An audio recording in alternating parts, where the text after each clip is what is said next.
Greetings, world. We are anonymous.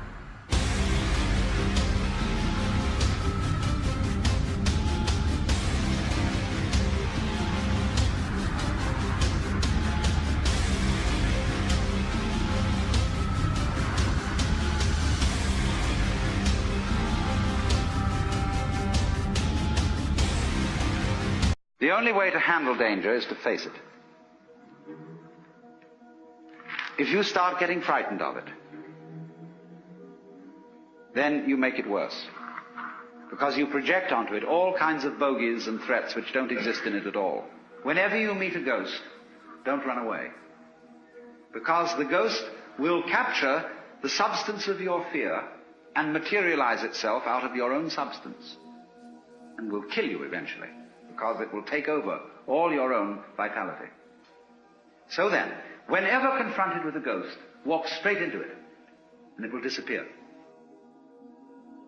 We've got to survive. You must survive.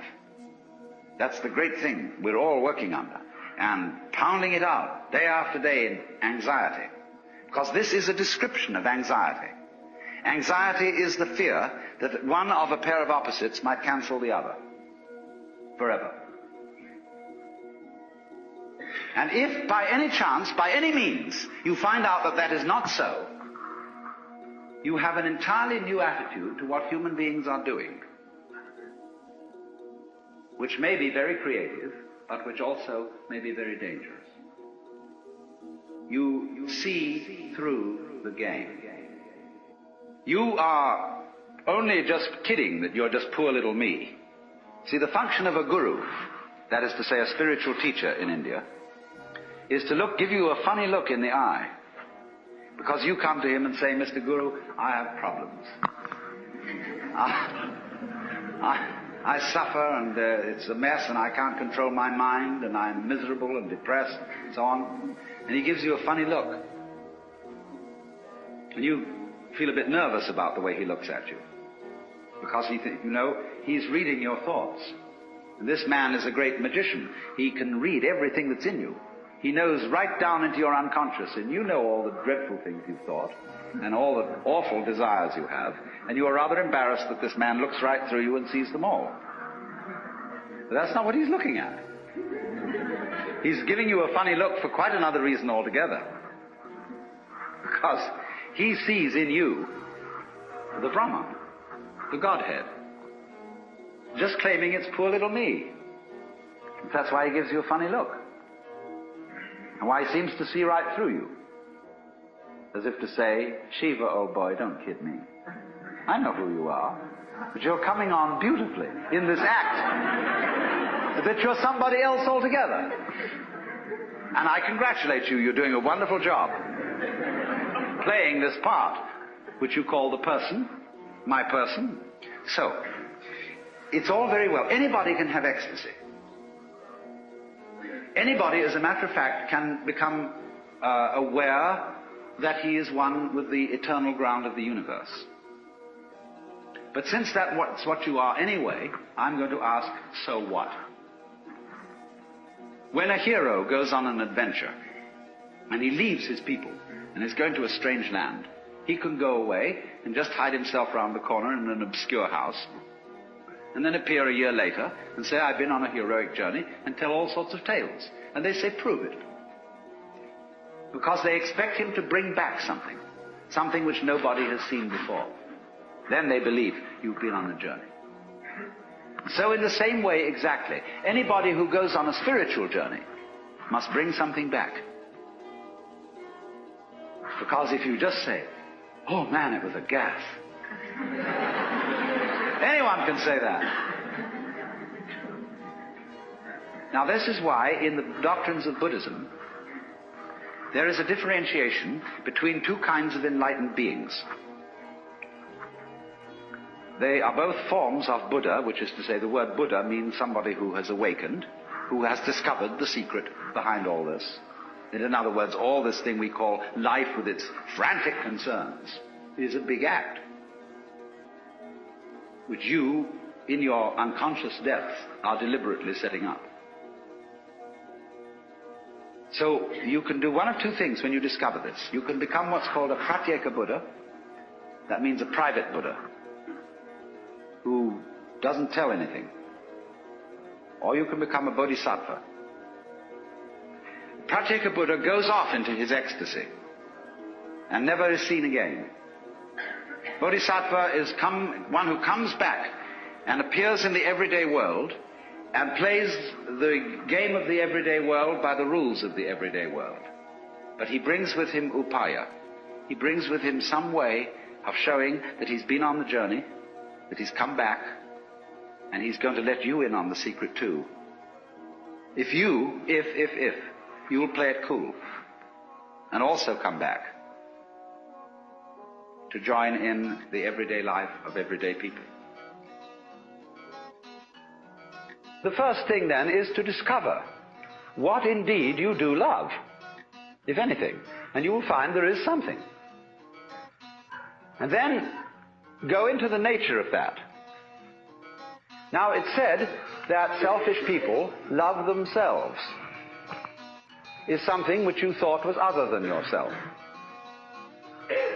Even if it be very ordinary things such as ice cream or booze,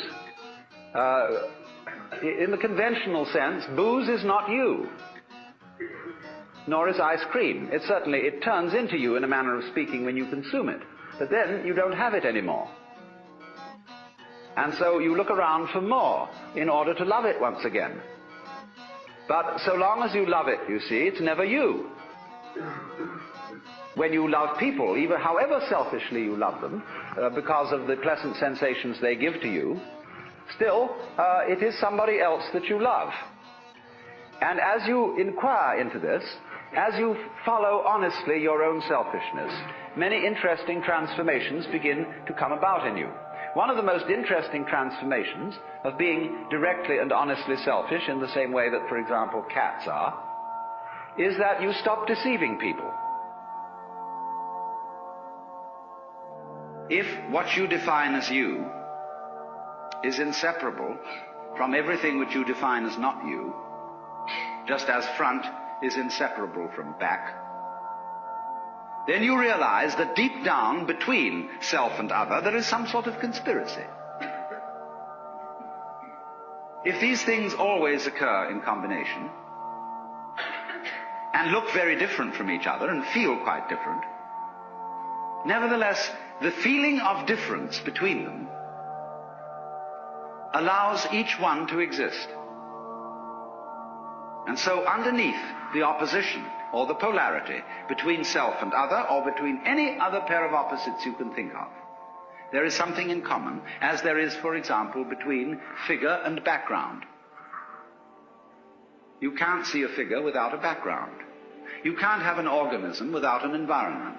Equally, you can't have a background without a figure, or an environment without organisms in it, or without things in it. You can't have space which is unoccupied by any solid. You cannot have solids not occupying some space. This is absolutely elementary, and yet we don't realize it, because, for example, the average person thinks that space is nothing. That it's just a sort of not there-ness in which there are things. And we are slightly afraid that not there-ness, that nothingness, that darkness, that the negative poles of all these oppositions will win. That they will eventually swallow up every kind of being and every kind of there-ness. But when you catch on to the game, you realize that that won't happen. Because what is called not existing is quite incapable of being there without the contrast of something called existing. It's like the crest and the trough of a wave. You can't have a wave that is all trough and no crest, just as you can't have a wave which is all crest and no trough. Such a thing has never been manifested in the physical universe. They go together.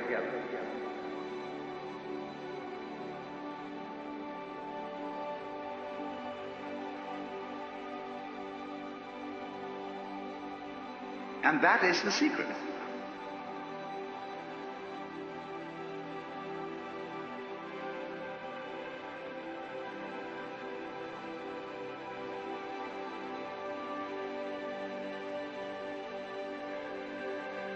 There really is no other secret than that.